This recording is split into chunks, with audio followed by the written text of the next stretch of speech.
I'm going to be very upfront with my response to this.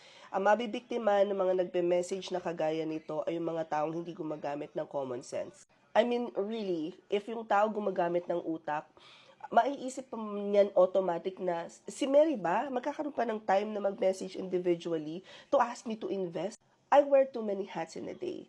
I don't have the time to even respond to all of the messages that I get na talagang para sa akin. My email is bombarded with a lot of inquiries.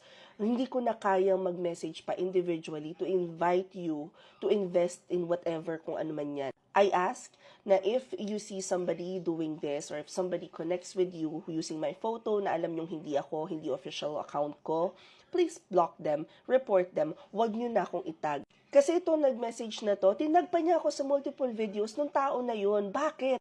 Alam nyo ba na magdadala yun ng engagement dun sa video na yun? Dun sa maling profile. Ilang beses na ako nag-post ng tungkol dito. And again, at this point, nandun na lang talaga ako sa bahala kayo sa buhay. Ang maluloko na lang talaga nitong mga fake accounts na to ay yung mga hindi gumagamit ng common sense. I'm sorry, I'm not sorry. But I don't have the energy to deal with this right now.